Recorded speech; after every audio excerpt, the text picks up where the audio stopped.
nilivyosema. Baada ya uchaguzi kulitokea machafuko ambayo yamesababishwa na vijana sisi. Nataka nitoe rai kwa vijana wenzangu. Vijana sisi tuko zaidi ya 65% katika nchi hii.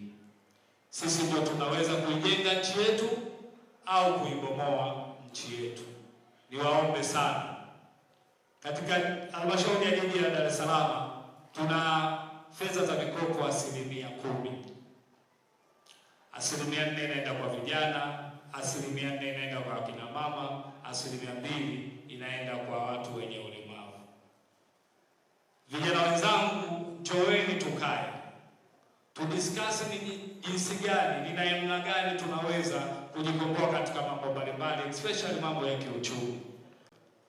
Natamani katika uongozi wangu fedha hizi za mikopo ambazo zinatokana na halmashauri zinaenda katika makundi haya, basi tuwape vipaumbele, na kama kuna changamoto za upataji katika uongozi wangu tukae tuangalie tusipate changamoto hizo ili watu waweze kupata fedha hizo.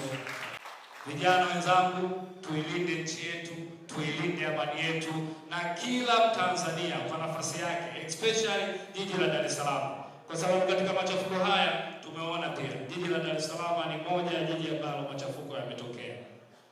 Tutumie nafasi hii kuunga mkono juhudi za serikali, especially serikali ya Dr. Samia Suluhu Hassan. Maono ya Dr. Samia ameyasema akihutubia bunge, na tumesikia juzi akiwa ameongea na wazee. Twendeni tukaishi maono yake, tusapoti juhudi za Dr. Samia katika kuleta maendeleo, katika kulinda amani ya nchi yetu ili tuweze kufanya vizuri huko. Tusishawishike vijana wenzangu. Tusishawishike, na waomba tuilinde amani ya Tanzania, tuilinde amani ya jiji la Dar es Salaam. Tufanye kazi kwa kuheshimiana. Tufanye kazi kwa ustaarabu. Hakuna haja ya kubezana. Sitakuwa tayari kuona madiwani wangu wakidhalilika au wakitolewa lugha ambazo sio za staha. Sitakuwa tayari. Hawa ni watumishi wa serikali, wameajiriwa, sisi tumechaguliwa. Baada ya miaka 5 tutahojiwa kwa kile tulichoahidi wananchi wetu. Hawa ajira yao ni ya kudumu. Hivyo basi, tunapokwenda kufanya kazi, tusimamie maslahi ya wananchi wetu na wapiga kura wetu.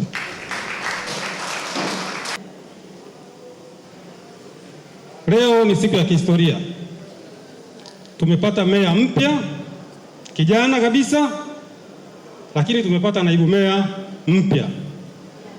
Sisi kwa pamoja tunakwenda kushirikiana na madiwani, tunakwenda kushirikiana na watumishi, tunashirikiana na serikali, tutashirikiana na wananchi wetu kuhakikisha kwamba jiji letu linakwenda kufanya maendeleo ya haraka sana.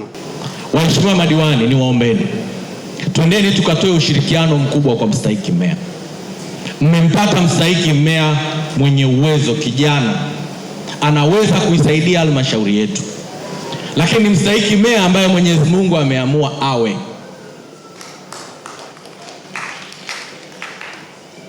Twendeni tukatoe ushirikiano.